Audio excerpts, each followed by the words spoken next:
vous êtes chef d'atelier sur la base Team 3 Services de Quai Beauvillers. Donc c'est une base qui a été inaugurée à la mi-décembre. Team 3 Services, c'est concessionnaire John Deere sur une partie de la région Picardie et Nord-Pas-de-Calais. Thierry, on est devant un John Deere 6150R. Donc c'est un tracteur polyvalent chez John Deere. Tout à fait. Qui s'adapte à quel type d'agriculteur?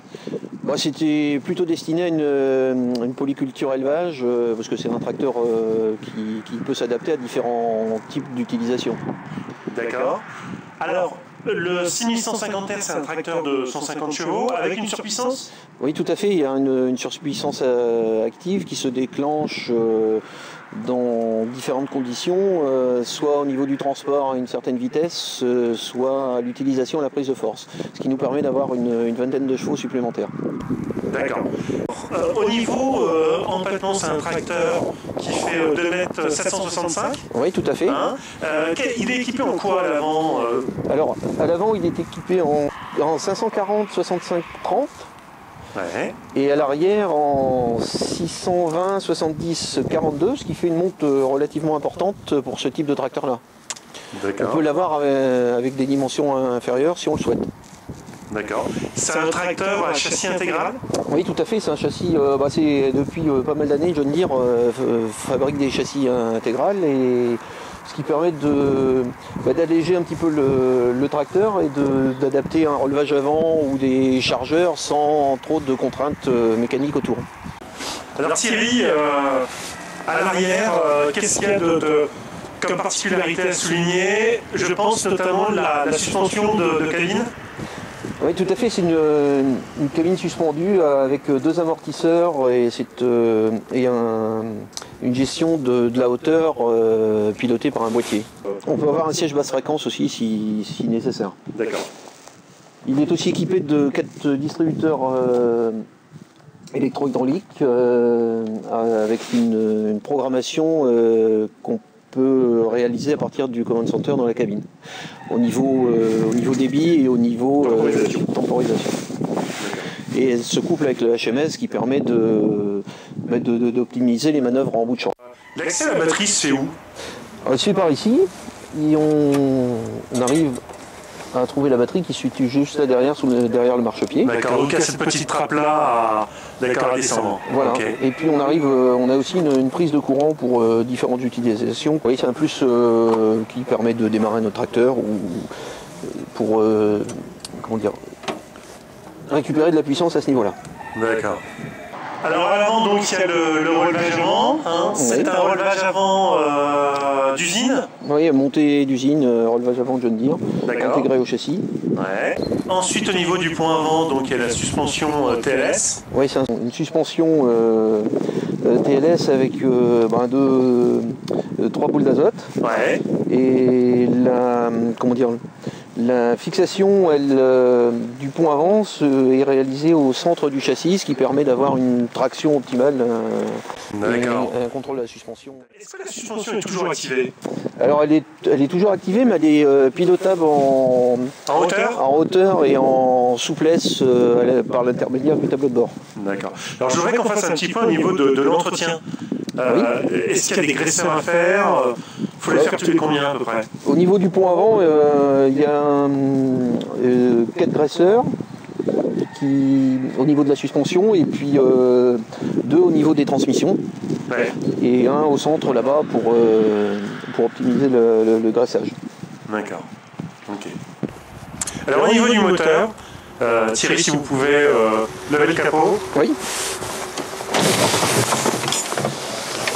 Alors c'est un moteur 6 litres 8, 6 cylindres. Tout à fait, c'est 6 litres 8, 6 cylindres. Technologie EGR. Oui, vanne EGR et filtre à particules. D'accord. Donc on a le filtre à air sur le dessus, là, que l'on voit en orange. Oui, tout à fait. On a à l'avant une série de radiateurs, et dont l'intercouleur. Oui, le changeur de température est ici. Et puis vous avez les différents radiateurs de clim et hydrauliques et refroidisseurs de gasoil qui sont situés là ici. Pour les contrôles tous les matins, donc on a la jauge à l'huile qui est accessible. Là ici, oui. Si vous pouvez montrer. Voilà, elle est là. On la tire à ce niveau-ci.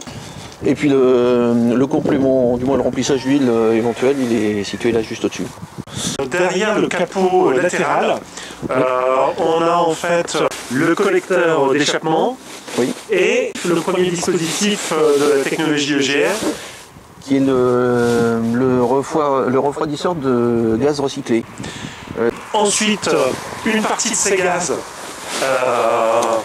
va être réincorporée au niveau de la mission via une vanne EGR qui est désormais une vanne papillon, c'est ça hein? Oui, tout à fait. C'est une vanne papillon qui est située là ici, là juste là derrière, pilotée par un petit moteur dessus qui calibre la quantité de gaz à recycler. D'accord. Auparavant, sur les séries précédentes, ce n'était pas une vanne... C'était des vannes à boisseau. Oui, qui pouvaient se gripper. Là c'est sûr qu'il y a moins de... Ah bah c'est une vanne où on ne rencontre aucun souci à l'heure actuelle. C'est d'ailleurs pour ça qu'elle a été adoptée en production sur tous les types de moteurs. À l'avant, on trouve le préfiltre à carburant.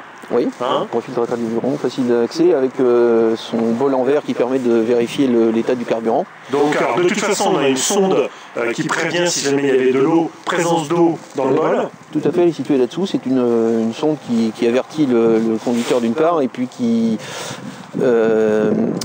crée une réduction de puissance au niveau du moteur en avertissant qu'il y a de l'eau dans le...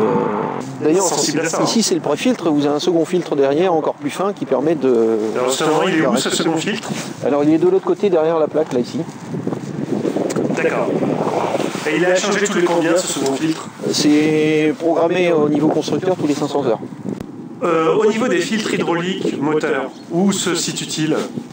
Alors le filtre moteur, il est aussi derrière cette plaque là. Ouais. Et les filtres hydrauliques, il y en a un à l'entrée de la boîte. Alors là, vous parlez de l'huile hydraulique de travail. De travail, oui. Parce qu'ici, on est en présence d'un autopower, d'une transmission autopower. C'est une transmission autopower. À variation continue. Voilà. L'huile de travail et l'huile de boîte de la transmission, c'est un ensemble hydraulique. Oui, c'est le carter du différentiel et le carter de boîte sont communs et l'huile est identique pour tous ses composants. D'accord. Okay. Et ça a changé tous les combien, le filtre à huile de travail, le filtre à huile de transmission? Sur les boîtes autopower, c'est à remplacer toutes les 500 heures. D'accord. Les autres boîtes, c'est un petit peu plus long, mais celle-ci, il y a un peu plus de circulation d'huile, donc on considère qu'il faut le remplacer tous les 500 heures. Donc on est donc dans la cabine là, du 6150R.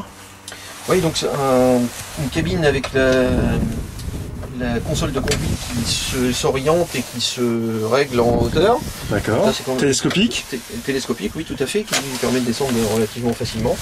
Donc vous avez le Command Center ici, puis les différents... Le Command Center, il est dans tous les tracteurs 6150R? Oui. C'est pas une option? C'est pas une option. D'accord.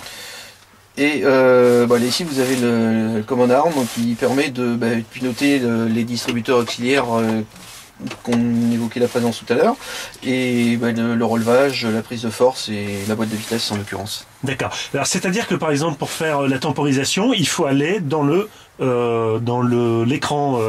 Voilà. C'est un écran tactile? Alors celui-ci c'est un écran tactile. Ça c'est. Il y a deux types d'écrans, soit tactile, soit à commande. Alors le Command Arm suit le pivotement du siège? Oui, tout à fait, c'est lié au siège, donc ça suit les mouvements latéraux et les mouvements longitudinaux, vous voyez, comme ça. Et on a toujours le... Ouais, quand on laboure, voilà. Qu'il faut se retourner, d'accord. Et c'est réglable en distance, qui permet d'avoir la bonne longueur pour avoir les commandes à portée de main. Alors qu'est-ce qu'il en est aujourd'hui de la boîte Autopower chez John Deere? C'est une boîte qui permet d'aller de quelle vitesse à quelle vitesse?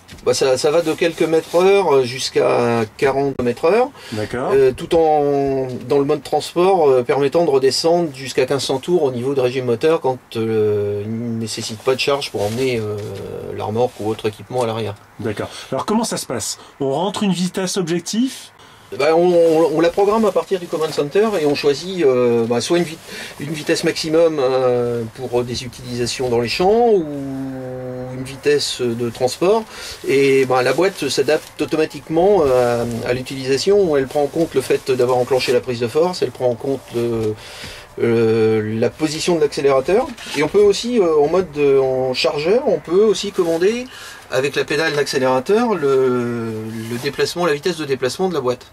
On a entendu il y a quelques années des petits soucis sur la boîte Autopower, notamment sur les séries 6010, pardon. Qu'est-ce qu'il en est aujourd'hui en fait? C'est une boîte qui a énormément évolué et a gagné énormément en fiabilité. Toutes les petites erreurs du passé ont été corrigées. John Deere a aussi à cette époque-là accompagné les clients pour que ça n'ait pas de conséquences particulières.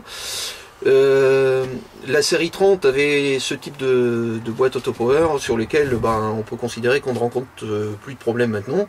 Et puis celle de ce tracteur-ci est une évolution de la précédente. Et donc, ce que vous voulez dire, c'est que le 6150R a la même boîte Autopower que le 6930 tout à fait, oui. Qui ne rencontrait pas de difficultés. Et on n'a pas rencontré de difficultés sur la série 30. D'accord.